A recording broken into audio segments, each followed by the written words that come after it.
আমরা রয়েছি এখন কোথায়? পার্ট 5-এ, যেটা হলো উদ্ভিদের পানি ও খনিজ লবণ শোষণ। তো অ্যাট ফার্স্ট আমরা আগে ইমবাইবেশন জিনিসটা শিখবো। ইমবাইবেশন কি? আমরা সবাই স্পঞ্জ দেখেছি না? স্পঞ্জ হলো একদম যেটা পানি কোথাও গড়ায় টড়ায় পড়লে স্পঞ্জটা দিয়ে যদি পানিটার উপর রাখি তখন কি করে? পানিটাকে শুষে নেয়। কি করে বলো তো?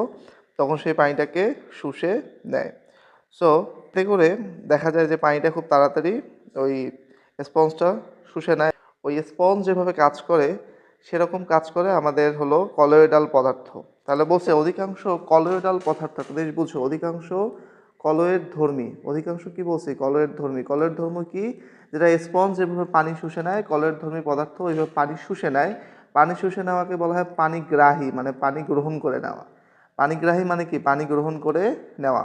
উদ্ভিদের বিভিন্ন ধরনের কলয়েডাল পদার্থ বিদ্যমান। তাহলে উদ্ভিদের মধ্যে কি আছে? ওই কলয়েডাল পদার্থগুলো বিদ্যমান রয়েছে। সেগুলো কে কে? যেমন স্টার্চ, সেলুলোজ এবং জিলেটিন। কি কি বলছি? Starch, cellulose, gelatin. এরা হলো উদ্ভিদের মধ্যে এমন সকল পদার্থ যারা কলয়েডাল। কলয়েডাল মানে হলো যারা পানি শোষণ করে বা পানিগ্রাহী। সো এসব পদার্থ তাদের কলয়েডধর্মী গুণের জন্য এই পানি শোষণ করতে সক্ষম। তাহলে আমরা আগেই জানলাম কলয়েডধর্মী গুণ মানেই হলো পানি শোষণ করতে পারা। সো কলয়েডধর্মী বিভিন্ন পদার্থ উদ্ভিদের রয়েছে কোথায়? কোষ প্রাচীরে। হ্যাঁ, যে যে প্রক্রিয়ায় নানা ধরনের তরল পদার্থ শোষণ করে তাকে বলা হয় ইমবাইবেশন। তাহলে ওই কলয়েডধর্মী পদার্থের পানি শোষণ করার যে প্রক্রিয়া, সেই প্রক্রিয়ার নাম হলো ইমবাইবেশন। কি বলছি বলো? কলয়েডধর্মী পদার্থের পানি শোষণ করার যে প্রক্রিয়া, সেই প্রক্রিয়ার নাম হলো ইমবাইবেশন। তাহলে কলয়েডধর্মী পদার্থ কি? কলয়েডধর্মী পদার্থ হলো এমন পদার্থ যারা পানিকে শোষণ করে নিতে পারে এবং যে প্রক্রিয়া শোষণ করে নেয় নিজেদের মাঝে, সেই শোষণ করার প্রক্রিয়াকে বলা হয় ইমবাইবেশন। তাহলে আমরা যদি স্পঞ্জের কথা ভাবি, মনে করো স্পঞ্জ, একটা শুকনো স্পঞ্জকে যদি আমি পানির মধ্যে রাখি, স্পঞ্জ কিছু যথেষ্ট পরিমাণ পানিকে কি করবে? শোষণ করে নিবে। ওকে বলা হয় পানিগ্রাহী। তো ওই যে গ্রহণ করে নিল, গ্রহণ করে নেওয়ার প্রক্রিয়াকে আমরা বলতেছি ইমবাইবেশন। তো শোষণকারী পদার্থটিকে বলা হয় হাইড্রোফিলিক পদার্থ। শোষণকারী পদার্থ। মনে করো আমি স্পঞ্জ দিয়ে, মনে করো এটা হলো আমার একটা স্পঞ্জ। আচ্ছা আমি বলি, মনে করো আমার এখানে কিছু জুস পড়ে গেছে। কি হয়েছে? আমার টেবিলে কিছু ম্যাঙ্গো জুস পড়ে গেছে, এরকম ম্যাঙ্গো জুস আছে। ওকে, এখন আমি একটা সুন্দর একটা স্পঞ্জের বার আনছি।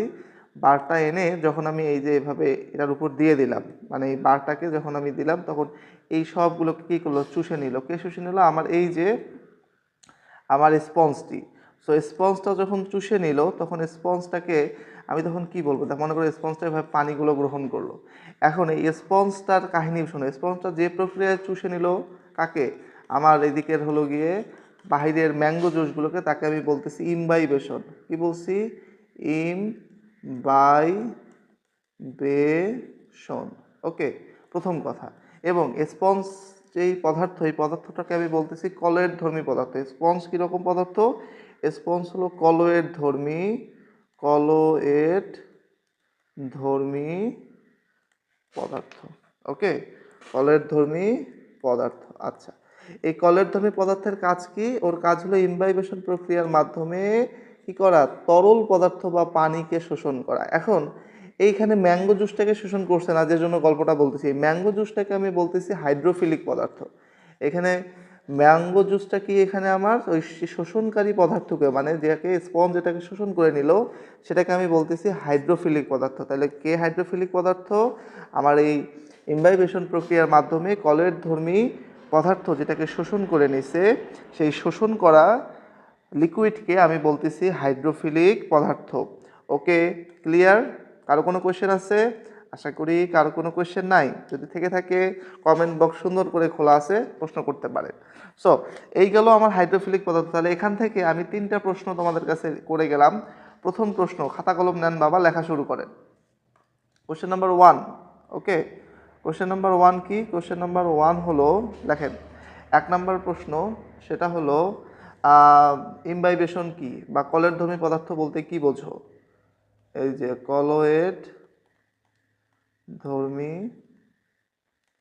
পদার্থ বলতে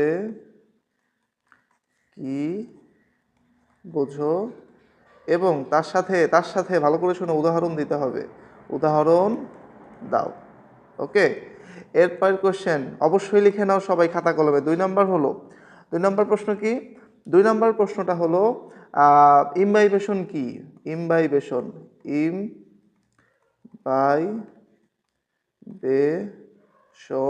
কি? প্রশ্ন নম্বর 3 সেটা হলো হাইড্রোফিলিক পদার্থ কারা? কি বলছি বলো? হাইড্রোফিলিক হাইড্রোফিলিক পদার্থ, ওকে, বলতে কি বোঝো? ক্লিয়ার? সো এই 3টা প্রশ্ন সুন্দর করে তুলে নিবা, এটা তোমাদের মৌলিক দায়িত্ব। ওকে, তাহলে আমি সব মিশালাম, হ্যাঁ, ঠিক আছে। এখন আমাকে একটা কথা বলো তো, আমার এখানে যে ম্যাঙ্গো জুসটা পড়লো, ম্যাঙ্গো জুসটাকে আমি কি বলছিলাম? ম্যাঙ্গো জুসটা হলো কি? হাইড্রোফিলিক পদার্থ। স্পঞ্জটা কি? স্পঞ্জটা হলো কলোয়েডাল পদার্থ। আর যে প্রক্রিয়ায় আমার হাইড্রোফিলিক পদার্থ স্পঞ্জটা ম্যাঙ্গো জুসকে শোষণ করছে, সেই প্রক্রিয়াটা হলো আমার ইমবাইবেশন। আশা করি এতটুকু আমাদের ক্লিয়ার। সো এখন আমরা যে টপিকটা পড়বো সেই টপিকটার নাম কি? সেই টপিকটার নাম হলো, আসো, যার জন্য এত গল্প, সেটা হলো উদ্ভিদের পানি শোষণ। প্রশ্ন, উদ্ভিদ পানি কেন শোষণ করে? আমার কথাগুলো একটু বুঝো। প্রশ্ন, উদ্ভিদ পানি কেন শোষণ করে? সো এই পার্টটা পড়ার আগে আমি তোমাদের পার্ট 8-এ নিয়ে যেতে চাচ্ছি। পার্ট 8 থেকে 10 যে টপিকটা আছে সেখানে আমি যেতে চাচ্ছি। কেন বলো তো? যাতে তোমরা পড়াটাকে বুঝতে পারো এবং পড়াটাকে ফিল করতে পারো। চলো একটু আমার সাথে আসো। কি বলছে? বলছে পানি ও খনিজ লবণের পরিবহন। কি বলছে? পানি ও খনিজ লবণের পরিবহন। কোথায় পরিবহন? উদ্ভিদে পরিবহন। কোথায় পরিবহন? উদ্ভিদে পরিবহন। এখন কিছু জিনিস তোমাকে মাথায় রাখতে হবে, দেখো ভালো করে। সেই জিনিসগুলো হলো, আমরা দেখেছি, কি দেখছি? দেখা দেখি বাত, কথা শোনো আগে। উদ্ভিদ কি করে? উদ্ভিদ পানি ও খনিজ দ্রবণকে কাণ্ড ও শাখা প্রশাখার মাধ্যমে পাতায় পৌঁছায়। তার মানে উদ্ভিদ এই পানি ও খনিজ লবণকে মূলরোম দিয়ে শোষণ করে। কি দিয়ে শোষণ করে? মূলরোম দিয়ে শোষণ করে। এখন প্রশ্ন, বাবা তুমি এই মূলরোম দিয়ে কেন শোষণ করো, তাই না? মূলরোম দিয়ে শোষণ করে এরা বললো কোথায় যায়? কাণ্ড। কাণ্ড বেয়ে কি হয়ে যায়? শাখা প্রশাখায় যায়। শাখা প্রশাখায় যায়। এবং তারপরে এই পানিগুলো বা এই খনিজ লবণগুলো কোথায় যায়? পাতায় যায়। এখন প্রশ্ন, পাতায় এমন কি স্পেশাল ঘটে? পাতা হলো উদ্ভিদের জন্য রান্নাঘর। কি? রান্নাঘর। রান্না হয় বা রান্নাঘর কার জন্য? উদ্ভিদের জন্য, সবুজ উদ্ভিদের জন্য। কেন? কারণ সেখানে ঘটে সালোক সংশ্লেষণ। কি ঘটে? সালোক সংশ্লেষণ। মনে আছে না প্রথম ক্লাসের কথা? আশা করি মনে আছে। সো তাই পাতায় প্রধানত উদ্ভিদগুলো সালোক সংশ্লেষণ প্রক্রিয়ায়, এই যে দেখো, সালোক সংশ্লেষণ প্রক্রিয়ায় খাদ্য তৈরি করার রসদ হিসেবে ব্যবহার করা হয়। মানে এটা এই যে পাতায় যেই পানিটা এরা নিল, এই পানি এবং তার সাথে খনিজ লবণ, তার সাথে সূর্যের আলো, তার সাথে কার্বন ডাইঅক্সাইড, এই সব কিছু মিলে মূলত শর্করা জাতীয় খাবার তৈরি হয়, যার নাম কি? সালোক সংশ্লেষণ। সেখানে কি বলছে দেখো, উদ্ভিদ পাতায় তৈরি খাদ্য, উদ্ভিদের একটা কাজ কি? একটা কাজ হলো মূলরোম থেকে পানিকে নিয়ে আসা। এই যে দেখো, এই ছবিটার দিকে একটু তাকাও, বুঝবা। এই একটা কাজ কি? পানির কালার কি? নীল। তাহলে আমি নীল কালার নেই নাকি? এই যে দেখো, প্রথমে এই যে পানিগুলো মূলরোম থেকে সে কোথায় নিয়ে যায়? এই যে পাতায় নিয়ে আসে। এটা কি? পাতা। এটা পাতা। এই যে পাতায় কি করে? পানির কণাগুলো নিয়ে আসে। তো পানি ও খনিজ লবণ কি মাটি থেকে পরিবাহিত হচ্ছে। যে মাটি থেকে দেখো, এখানে মূলরোম আছে, মূলরোম থেকে এই যে কাণ্ডে যাচ্ছে, কাণ্ড থেকে শাখা প্রশাখা হয়ে কোথায় গেছে? পাতায় কি হয়েছে? পানিগুলো গেছে। এই পানিগুলো আবার কি হয়েছে? এবার এই পানিগুলো সালোক সংশ্লেষণ প্রক্রিয়ায় কি করে? সালোক সংশ্লেষণ প্রক্রিয়ায় সেগুলো পাতার মধ্যে কিছু খাদ্য তৈরি হয়। এই খাদ্যগুলো আবার উদ্ভিদ কি করে? তার সারা শরীরে পাঠায়, বিভিন্ন অঙ্গে পাঠায়। এখন খাদ্য মনে করো আমি তোমার হলো গিয়ে এই কমলা রং দিয়ে দেখাই নাকি? বলো, হ্যাঁ, কমলা রং দিয়ে যে খাবার, এই যে খাবারগুলোকে উদ্ভিদ কি করে? উদ্ভিদ তার বিভিন্ন শরীরের বিভিন্ন অংশে জমা রাখে এবং সে ফুলে ফেঁপে উঠে। বোঝা গেছে এই জায়গা পর্যন্ত? আচ্ছা, এই যে উদ্ভিদ যে এই যে খাদ্যগুলোকে এখানে জমা রাখতেছে, এই খাদ্যগুলো পরিবহন করার জন্য এক ধরনের পরিবহন গুচ্ছ টিস্যু আছে। আর পানি, যে শোষিত পানি, এই পানি পরিবহনের জন্য এক ধরনের টিস্যু আছে। আমি তো বুঝলাম যে উদ্ভিদ পানি আর খনিজ লবণ কেন শোষণ করে। এখন প্রশ্ন, এই শোষণটা কিভাবে করে সেটা আমরা কোথায় শিখবো? পার্ট 5-এ। চলো এখন 5-এ যাই। আবার এখানে আমি আবার আসতেছি, কোনো চিন্তার কারণ নাই। এভাবে রিলেট করে করে পড়লে পড়ায় মজা পাবা তোমরা। অহেতুক উল্টো পাল্টা ভাবে পড়াশোনা করা যাবে না। এখন কি বলছে দেখো, মাটি থেকে আমরা অবশ্যই জানি মাটি থেকে পানি ও পানিতে দ্রবীভূত খনিজ লবণ উদ্ভিদ দেহের সজীব কোষে টেনে নেওয়ার পদ্ধতিকে সাধারণত শোষণ বলে। তাহলে উদ্ভিদ মাটি থেকে পানি যে পদ্ধতিতে শোষণ করে তার নাম কি? শোষণ নামের একটা পদ্ধতি আছে, মানে চুষে নেওয়া।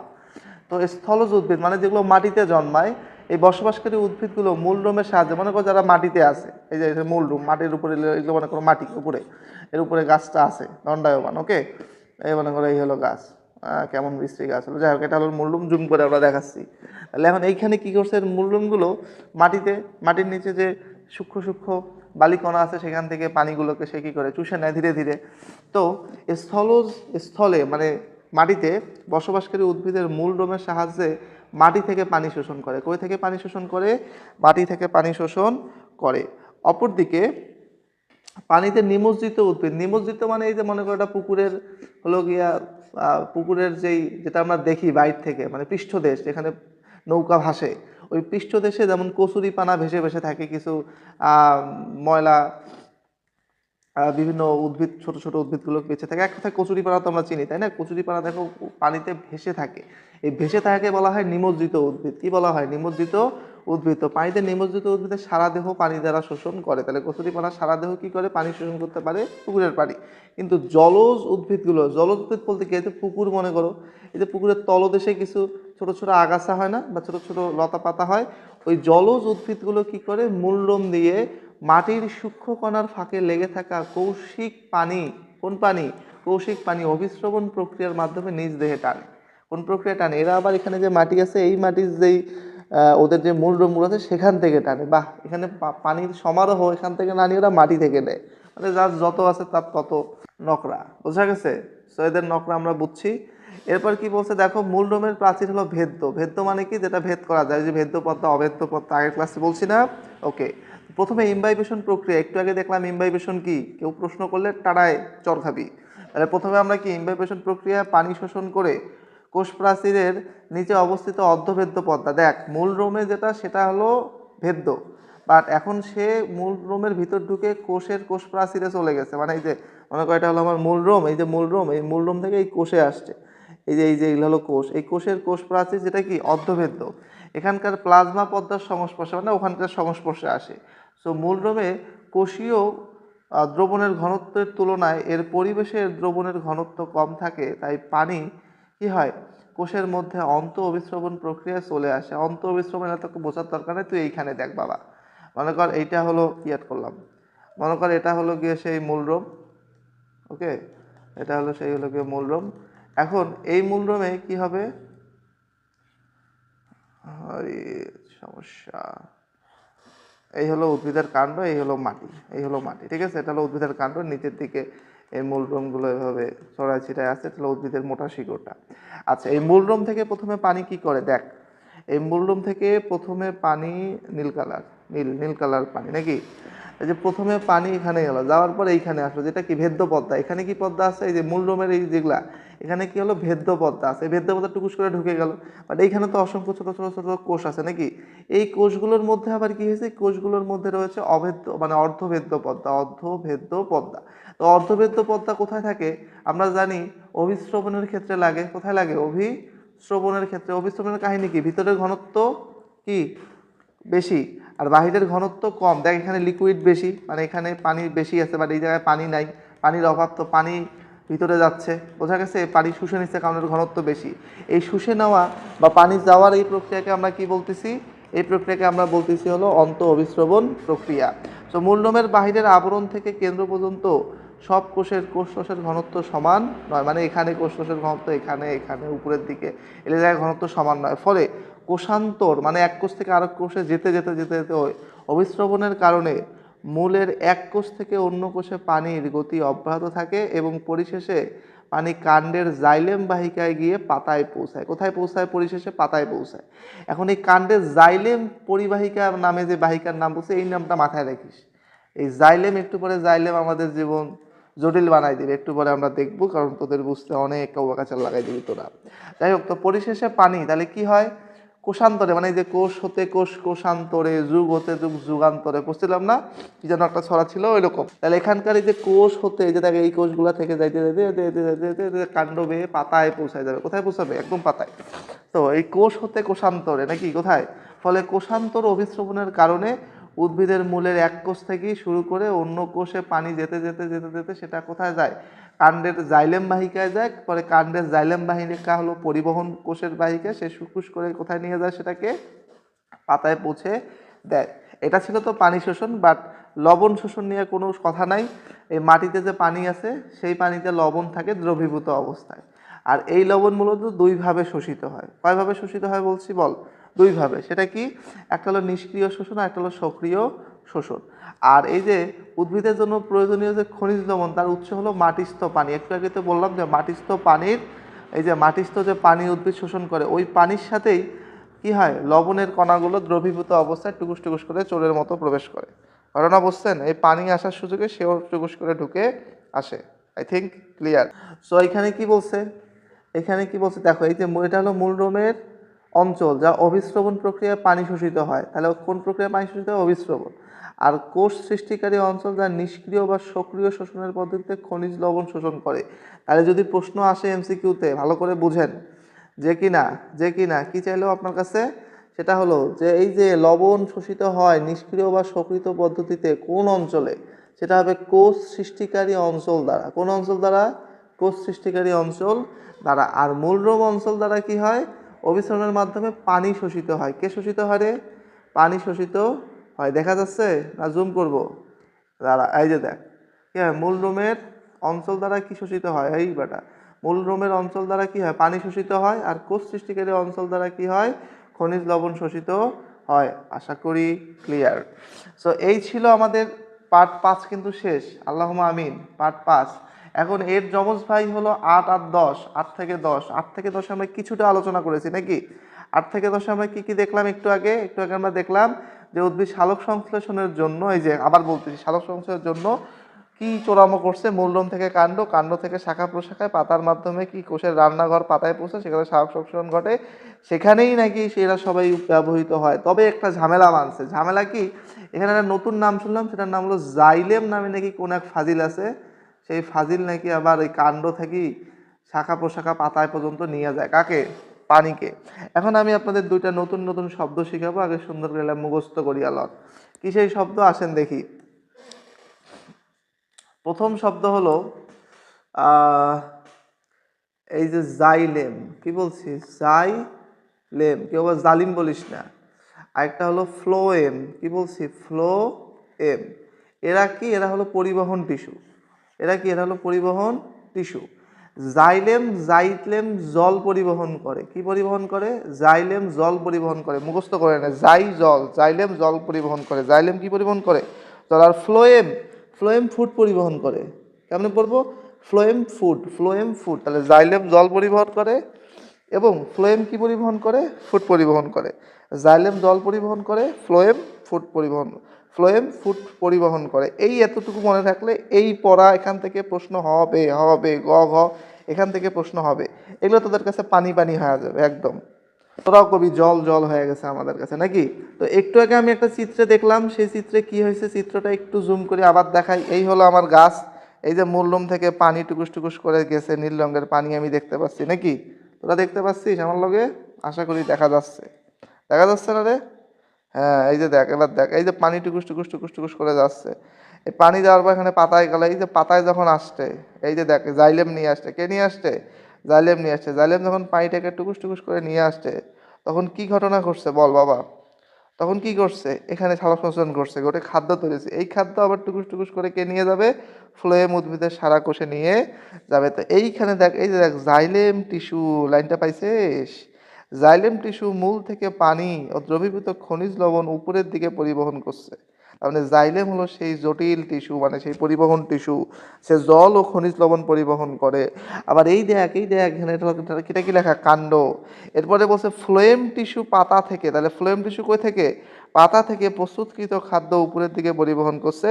আর জাইলেম টিস্যু মূল থেকে পানি, খনিজ লবণ, হ্যাঁ, ও উপরের দিকে পরিবহন করছে। এটা কই থেকে? মূল থেকে। মানে এই পরিষ্কার দেখ, আমি আবার বলি, এই যে আমার জাইলেম টিস্যু কই থেকে আনছে? মূল থেকে। মূল থেকে উদ্ভিদের পাতায় নিয়ে যায়। কোথায় নিয়ে যায়? উপরের দিকে পাতায় নিয়ে আসে। আর ফ্লোয়েম টিস্যু কি করে? প্রস্তুতকৃত খাদ্য পাতা থেকে কই নিয়ে যায়? উদ্ভিদের অন্যান্য অংশে সে কি করে? ওগুলোকে জমায় রাখে এবং উদ্ভিদের বৃদ্ধিতে সহায়তা করে। আশা করি এতটুকু আমাদের কাছে ক্লিয়ার। যদি ক্লিয়ার হয় তাহলে এখন এইখানে একটু আসি। এইখানে দেখো কি বলছে। এখানে বলছে পাতায় তৈরি খাদ্য উদ্ভিদ তার দেহের বিভিন্ন অংশে, হ্যাঁ, কাণ্ড শাখা প্রশাখায় পাঠিয়ে দেয়। উদ্ভিদের মূল লোম দ্বারা শোষিত পানি ও খনিজ লবণ, ওই যে যেটা বললাম, সেটা কি হয়? মূল থেকে পাতায় পৌঁছায়। কে যেন পৌঁছায়? জাইলেম। এবং পাতায় তৈরি খাদ্যবস্তু সারা দেহে, হ্যাঁ, ছড়িয়ে পড়াকে বলা হয় পরিবহন। তাহলে এটা একটা পরিবহন, এই দুইটা মিলে একটা পরিবহন চক্র বা পরিবহন প্রক্রিয়ার নাম কি সেটা? মূল থেকে পাতায় পানি আসবে আর পাতার পানি উদ্ভিদের সারা শরীরে যাবে। এই যাওয়ার জন্য কি দরকার? পরিবহন ব্যবস্থা দরকার। সেই পরিবহন ব্যবস্থার কি? উদ্ভিদ শোষণের মতো পরিবহন পদ্ধতিও উদ্ভিদের একটি গুরুত্বপূর্ণ প্রক্রিয়া। তার মানে এই পরিবহন একটা প্রক্রিয়া। এখানে অবদান রাখে কে কে? জাইলেম এবং ফ্লোয়েম নামে দুই ভাই। এটাকে বলা হয় জাইলেম টিস্যু এবং ফ্লোয়েম টিস্যু। জাইলেম টিস্যু এক ভাই, ফ্লোয়েম টিস্যু হলো আরেক ভাই। জাইলেম টিস্যু জল আনয়ন করে আর ফ্লোয়েম টিস্যু কি করে? ফ্লোয়েম টিস্যু হলো গিয়া ফুড আনা নেওয়া করে। তো জাইলেম ও ফ্লোয়েম নামের পরিবহন টিস্যুর মাধ্যমে উদ্ভিদ পরিবহন, মানে উদ্ভিদের পরিবহনটা বেসিক্যালি ঘটে। তো এই যে জাইলেমের মাধ্যমে এই লাইনগুলো মোস্ট ইম্পর্টেন্ট, আল্লাহর রাস্তায় এগুলো মুখস্থ করবেন। বুঝেছেন সকলে আপনারা? এলে কি করবেন? একদম মুখস্থ, কোনো কথা নাই, বুঝাই দিলাম তো। তো জাইলেমের মাধ্যমে উদ্ভিদ মূল দ্বারা শোষিত পানি পাতায় এবং ফ্লোয়েমের দ্বারা পাতায় উৎপন্ন খাদ্য সারা দেহে পরিবাহিত হয়। এই লাইনটা একদম মুখস্থ। আর এই শর্টকাট ট্রিক্স তো লিখে দিলাম। সুতরাং জাইলেম ও ফ্লোয়েম হলো উদ্ভিদের পরিবহন পথ। এই লাইনটা মাথায় রাখবেন। তাহলে জাইলেম ও ফ্লোয়েম কি? উদ্ভিদের পরিবহন পথ। কেউ যদি বলে উদ্ভিদের পরিবহন পথকে, আপনি কি বলবেন? জাইলেম এবং ফ্লোয়েম। উদ্ভিদের পরিবহন প্রক্রিয়াটি এখন বর্ণনা সম্পূর্ণ করা হলো। এই যে এখন বর্ণনাটা এখান থেকে আমরা পড়ব, আসেন। সে বর্ণনা কি? এই বর্ণনা আমাদের পরীক্ষায় আসবে যদি এই অধ্যায় থেকে প্রশ্ন হয়। সেটা কি? উদ্ভিদের মূললোম দিয়ে পানি অভিস্রবণ প্রক্রিয়া, একটু আগে আমরা দেখলাম, অভিস্রবণ প্রক্রিয়ায় পানি দ্রবীভূত খনিজ লবণ, মানে এক কথায় পানি আর লবণ সক্রিয় নিষ্ক্রিয় শোষণ পদ্ধতিতে শোষিত হয়ে জাইলেম টিস্যুতে পৌঁছায়, মানে কাণ্ডে জাইলেম টিস্যুতে পৌঁছায়। এবার জাইলেম সেটাকে কী করে? উদ্ভিদের রসের ঊর্ধ্বমুখী পরিবহন করে, মানে উপরের দিকে নিয়ে যায়। কেন উপরের দিকে? কে আছে? পাতা। উপরের দিকে কে আছে? পাতা। সো এই পাতায় গেল। এরপর ফ্লোয়েমের মাধ্যমে পাতায় তৈরি খাদ্যরস ঊর্ধ্বমুখী পরিবহন হয়। এই কথাগুলো যদি আপনি পরীক্ষায় সাজায় গোছায় লেখেন, টিচার তো খুশিতে একদম খুশি হয়ে যাবে। বুঝছেন? সো উদ্ভিদের পরিবহন বা সংবহন বা পরিবহন বলতে প্রধানত ঊর্ধ্বমুখী পরিবহন এবং নিম্নমুখী পরিবহনকে বোঝায়। ঊর্ধ্বমুখী পরিবহনে অবদান রাখে জাইলেম আর নিম্নমুখী পরিবহনে অবদান রাখে ফ্লোয়েম। ওকে, আশা করি ক্লিয়ার। এরপরে এরপরে দেখো এইখানে আরেকটা কথা আছে, সেটা কি? একটু তাকাও। এই যেগুলো যে ঘটো, এগুলো পরীক্ষা করার জন্য এক স্পেশাল জয়েন্টিস্টে নিয়ে আসে, যার নাম হলো পেপারোমিয়া উদ্ভিদ। পেপারোমিয়া উদ্ভিদের কাণ্ড আর মধ্যশিরা, মানে এই জায়গাগুলো হলো স্বচ্ছ, মানে দেখা যায় কাচের মতো, ট্রান্সপারেন্ট যেটাকে আমরা বলি। ট্রান্সপারেন্ট মানে কি? কাচ যেমন থাকে না, যে এপাশ ওপাশ দেখা যায়, ওরকম কাচের মতো। ওর ভিতরে কী ধরনের পরিবর্তন হচ্ছে সেগুলো কি হয়? পরীক্ষা করা যায়। এমন কি হতে পারে? তোমরা সুন্দর করে রিডিং করে নিবা এখান থেকে, এগুলো এই পরীক্ষাটা ভালো করে রিডিং করে নিবা। তো উদ্ভিদের জন্য কোনটা ব্যবহার করা হয় সেটা আমরা এখান থেকে দেখে নিব। পানি ও খনিজ লবণের পরিবহন, এখান থেকে আমি তোমাদের কিছু প্রশ্ন লিখে দিব। এই প্রশ্নগুলোকে একটু তোমরা লিখে নাও আলাদা করে, ঠিক আছে? প্রশ্নগুলো আমি এখানে লিখছি, সেই প্রশ্নগুলো দেখো। এই যে আমি তাদের প্রশ্নগুলো লিখে দিচ্ছি, একটু প্রশ্নগুলো তুলে নাও। এই টপিকের থেকে যে প্রশ্নগুলো, 1 নম্বর প্রশ্ন হলো, ওকে, 1 নম্বর প্রশ্ন কি? 1 নম্বর প্রশ্ন হলো উদ্ভিদের জাইলেম এবং ফ্লোয়েম পরিবহন টিস্যু বলতে কি বোঝো? বা উদ্ভিদের পরিবহন টিস্যু কারা কারা? কি বলছি বলো? উদ্ভিদের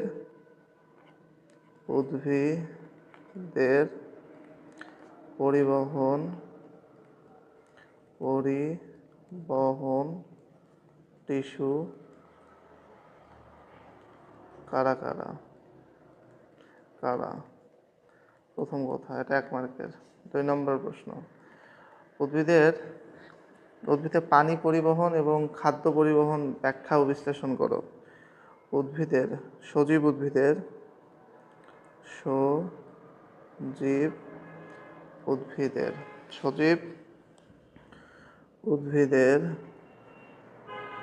উদ্ভিদের পানি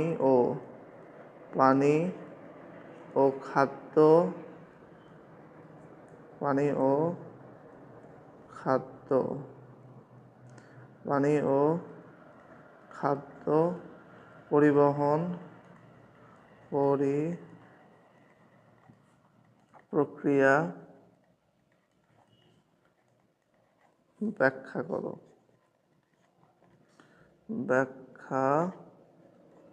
করো। ওকে, এটা হলো 3 মার্কের প্রশ্ন, 1 পৃষ্ঠা লিখতে হবে। 3 নম্বর প্রশ্ন কি?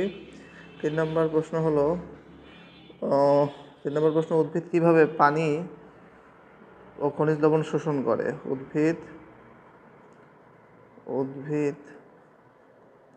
কিভাবে পানি ও খনিজ লবণ